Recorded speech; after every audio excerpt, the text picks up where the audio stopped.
오늘 우리에게 주신 하나님의 말씀은 에스더서 4장 13절부터 17절까지의 말씀입니다. 모르드게가 그를 시켜 에스더에게 회답하되 너는 왕궁에 있으니 모든 유다인 중에 홀로 목숨을 건지리라 생각하지 말라. 이때 내가 만일 잠잠하여 말이 없으면 유다인은 다른 데로 말미암아 노임과 권을 얻으려니와 너와 내 아버지 집은 멸망하리라. 내가 왕후의 자리를 얻은 것이 이때를 위함이 아닌지 누가 알겠느냐 하니 에스더가 모르드게에게 회답하여 이르되 당신은 가서 수산에 있는 유다인을 다 모으고 나를 위하여 금식하되 밤낮 3일을 먹지도 말고 마시지도 마소서. 나도 나의 시녀와 더불어 이렇게 금식한 후에 규례를 어기고 왕에게 나아가리니 죽으면 죽으리다 하니라. 모르드게가 가서 에스더가 명령한 대로 다 행하니라. 아멘.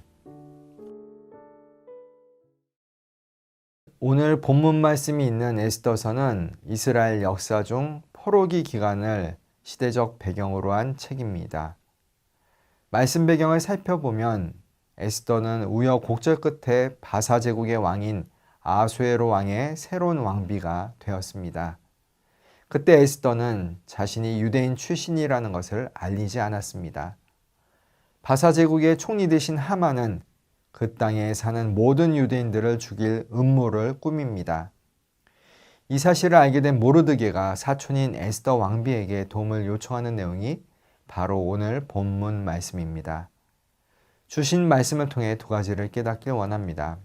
첫째, 하나님은 반드시 구원의 길을 허락하십니다. 14절 말씀입니다. 이때 내가 만일 잠잠하여 말이 없으면 유다인은 다른 데로 말미암아 노임과 구원을 얻으려니와 너와 내 아버지 집은 멸망하리라. 내가 왕후의 자리를 얻은 것이 이때를 위함이 아닌지 누가 알겠느냐 하니 사촌 모르드게는 왕후 에스더에게 유대인들이 다 죽게 되었으니 도와달라고 요청합니다. 그러나 만일 에스더가 가만히 있는다고 해도 하나님은 다른 방법으로라도 백성들을 반드시 구원하실 것이라고 말합니다. 그렇습니다. 하나님은 결단코 믿는 이들을 외면하지 않으십니다. 만약 에스더가 이런 상황을 모른 채 했다고 해도 분명 하나님은 다른 방법으로라도 유대인들을 구원하셨을 것입니다.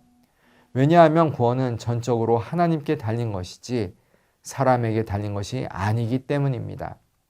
사람을 의지하는 것이 아니라 하나님만을 바라보며 모르드게처럼 맡겨진 위치와 자리에서 할 수 있는 최선을 다하는 모습이 중요합니다.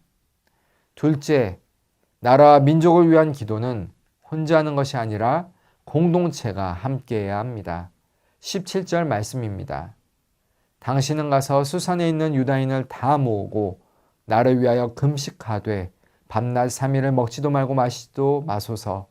나도 나의 시녀와 더불어 이렇게 금식한 후에 규례를 어기고 왕에게 나아가리니 죽으면 죽으리다 하니라. 에스더는 온 유대 민족에게 함께 금식 기도를 하도록 요청합니다. 누가 교회입니까? 바로 우리 자신이 교회입니다. 누가 이 나라 대한민국을 구성합니까? 바로 우리들이 모여서 나라를 구성합니다. 아무리 지도자가 중요하다고 해도 백성 없는 나라는 있을 수 없습니다. 성도가 없는 교회는 교회일 수 없습니다.